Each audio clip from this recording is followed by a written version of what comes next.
జై శ్రీరామ్ అందరికి. ఇప్పటిదాకా రేవంత్ ప్రెస్ మీట్ చూసినాను. మిత్రుడు ఒకసారి నరేంద్ర మోడీ గారిని బడే బాయ్ అన్నాడు, మళ్ళా గుజరాత్ మోడల్ చాలా బాగుంది అన్నాడు, అట్లనే తెలంగాణ చేసుకుంటా అన్నాడు. అప్పటి నుంచి పసాయించిండు పాపం. అప్పటి నుంచి కాంగ్రెస్ నాయకత్వం నమ్మతలేదు ఆయన. దాన్ని కవర్ చేసుకోవడానికి రోజు నరేంద్ర మోడీ గారి మీద, అమిత్ షా గారి మీద అబద్ధాలు ప్రచారం చేస్తున్నాడు. అందులో భాగంగానే ఈ ప్రెస్ మీట్. ఏమంటాడండి, రాజ్యాంగం మార్చేస్తాము, రిజర్వేషన్లు తీసేయము అని అమిత్ షా గారు ఎందుకు చెప్తలేరు, పీఎం గారు ఎందుకు చెప్తలేరు? వాళ్ళు కుల్లా చెప్తూనే ఉన్నారు. ఈ వీడియోలు చూడండి. भारतीय जनता पार्टी की सरकार बनेगी तो एक गैर संवैधानिक मुस्लिम रिजर्वेशन को हम समाप्त कर देंगे। ये अधिकार तेलंगाना के एससी, एसटी और ओबीसी का है, वो अधिकार उनको मिलेगा और मुस्लिम रिजर्वेशन को हम समाप्त कर देंगे। మొన్న పిఎం గారు చెప్పారు, ముస్లిం రిజర్వేషన్ తీసేసి ఎస్సీ, ఎస్టీ, ఓబీసీలకు ఇస్తామని. అమిత్ షా గారు ఇలా తెలంగాణలో కూడా అన్నారు, ముస్లిం రిజర్వేషన్ తీసేసి ఎస్సీ, ఎస్టీ, బీసీ సోదరులకు ఇస్తామని. ఇంకేం చెప్తారు నీకు? కర్ణాటకలో ముస్లింలను తీసుకొచ్చి ఓబీసీలో కలిపేసి ఓబీసీల రిజర్వేషన్ తగ్గించిన ఘనత మీది.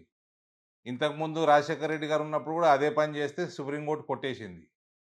కాబట్టి మీకు బీసీలకు, ఎస్సీలకు, ఎస్టీలకి రిజర్వేషన్లు తగ్గించేసి ముస్లింలకు ఇయ్యాలా అన్న నియత్తు మీ కాంగ్రెస్ పార్టీది. ఇంతకుముందు మస్తుసార్లు ప్రయత్నం చేసిండ్రు.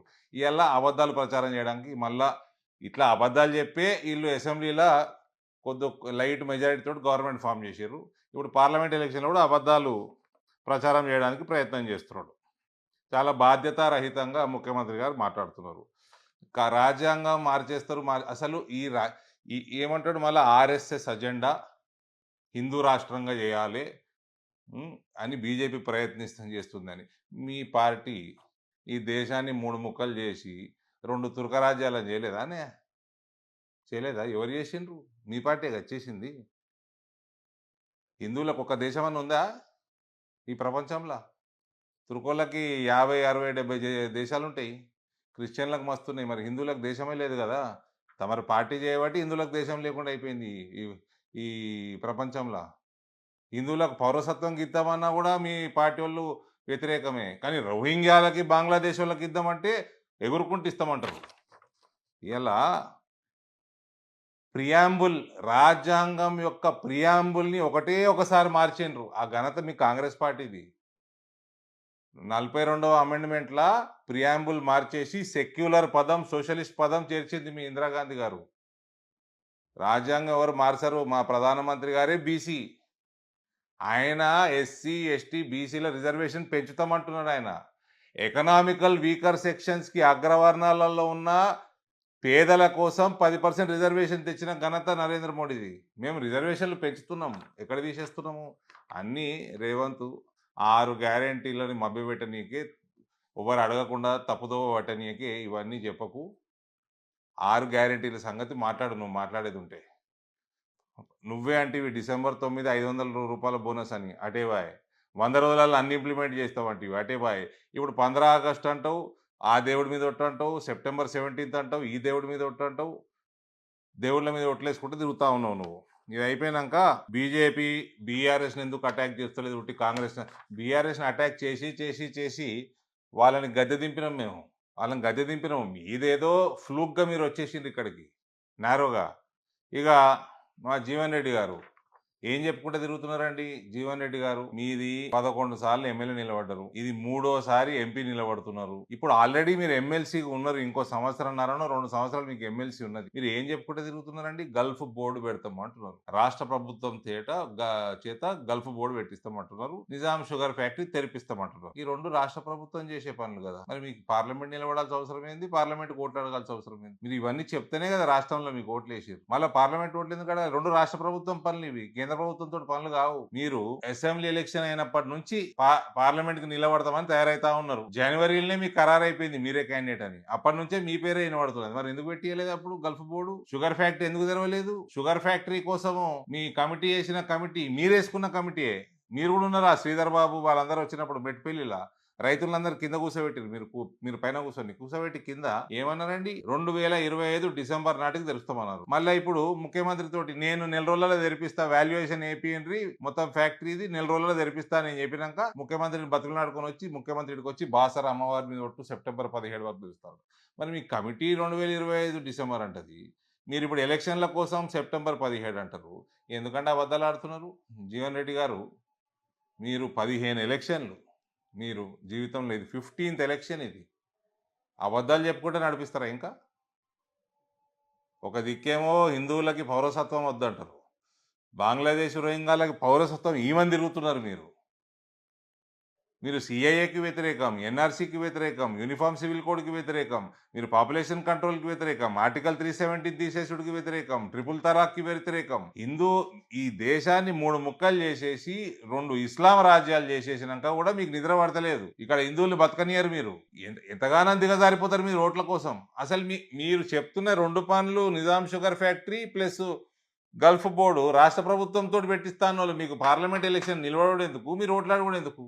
దానికి ఏం సంబంధం? కేంద్ర ప్రభుత్వం సంబంధం ఏమున్నది? కాబట్టి ఎంతగానో దిగజారిపోతారండి. నాకు అర్థం కాదు. ఓట్ల కోసం, ముస్లింల కోసం, ముస్లిం ఓట్ల కోసం హిందువుల్ని ఎతక్కించబరుస్తారు. ఎన్ని అబద్ధాలు పేలాయిస్తారు మీరు. దేనికోసం ఓటేయాలి? మీకు రామన్న గోపన్నని చంపిన వాళ్ళని మీరు ఇంట్లో పెట్టుకున్నారు, మధుసూదన్ గౌడ్ ని చంపిన వాళ్ళని, ఆ నక్సలైట్ ని మీరే ఆశ్రయం ఇచ్చారు. మీరు చరిత్ర ఫస్ట్ నుంచి చూస్తుంటే మీరు హిందువులకు వ్యతిరేకమే, మీరు జాతీయతా భావం ఉన్న వాళ్ళు అందరికి వ్యతిరేకమే. మీరు ఇప్పుడు మళ్ళా కమ్యూనిస్టుల లైన్ తీసుకుంటున్నారు. మీ కాంగ్రెస్ పార్టీ అందరిది దోచేసి ముస్లింలకు ఇచ్చేస్తామండి. మీ మేనిఫెస్టోలో ఉన్నది రోజు చదువుతూనే ఉన్నా కదా నేను. ఈ దేశ సంపద మీద నెంబర్ 1 హక్కు ముస్లింలకే అని అంటున్నారు మీ పార్టీ వాళ్ళు. నేను ఒకటే అడుగుతున్నా, మీకు గల్ఫ్ బోర్డు పెట్టేది ఉంటే రాష్ట్ర ప్రభుత్వం, మీకు నిజాం షుగర్ ఫ్యాక్టరీ తెరిచేది ఉంటే, మీకు పార్లమెంట్ ఎందుకు నిలబడు, ఎలక్షన్లు ఓట్ల ఎందుకు అడగడు? అది 2 రాష్ట్ర ప్రభుత్వంతో చేపించుకునేది ఉండే. మీరు డిసెంబర్ 1st వీక్ లో మీ గవర్నమెంట్ వచ్చింది, మీరు ఇమీడియట్ గా నెల రోజులలో మీరు పార్లమెంట్ నిలబడుతున్నట్టు క్యాండిడేట్ అయిపోయారు. మరి ఇప్పుడు ఏప్రిల్ 15కి వచ్చి పెడతాము చేస్తామని ఎందుకు అన్నారు? చేసేసేది ఉండే. అయినా ఇప్పుడు ఎమ్మెల్సీ ఉన్నారు కదా, చేపించేసుకోండి. దానికి కేంద్ర ప్రభుత్వం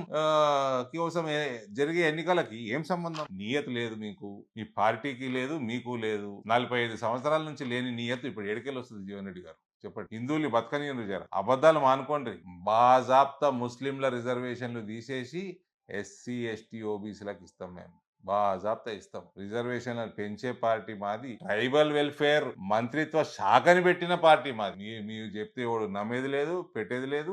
అసలు మీకు ఈ ఎలక్షన్లలో అజెండానే లేదు. 15 ఎలక్షన్లు అయిపోయినాయి, ఎన్నడూ ఏం చేసింది లేదు. జగిత్యాల ప్రజలకి చెప్పుకోదగ్గది ఒక్కటి లేదు. పనిచేస్తున్న చేయని రాదు. పసుపు రైతులు నిన్న మొన్నటి దాకా రోడ్ల మీద ఉన్నారు. వాళ్ళు పెట్టిన పెట్టుబడికి పైసలు రాక, ఇంట్రెస్ట్ సరిపోక వాళ్ళని పుట్టగొట్టిన వాళ్ళు మీరు. ఇలా అలాగ రేట్లు వస్తున్నాయి. అలా కేంద్ర ప్రభుత్వంతో పని, మీతో ఏం పని లేదు. పసుపు రైతులు చెరుకుకి 2 లక్షల రూపాయలు ఎకరానికి ఇస్తున్నాడు మోదీ. మీకు తెలిసే నియత లేకపోయా. వరి రైతులు ఇలా ఇంతో అంత సంపాదిస్తున్నట్టు నరేంద్ర మోడీ అయ్యాడు. మక్క కొనుగోలు చేయరు రాష్ట్ర ప్రభుత్వాలు. ఎంఎస్పీ ఇచ్చిన ఓ ఫ్యాక్టరీ పెట్టిన ఘనత లేదు. దేనికి ఇస్తారండి మీకు ఓటు? మళ్ళా హిందువుల మీద పగ, కసి, విషం జిమ్ముతా ఉంటారు హిందువుల మీద, జస్ట్ బికాస్ ఇలా ఓట్ల కోసం, ముస్లింల ఓట్ల కోసం.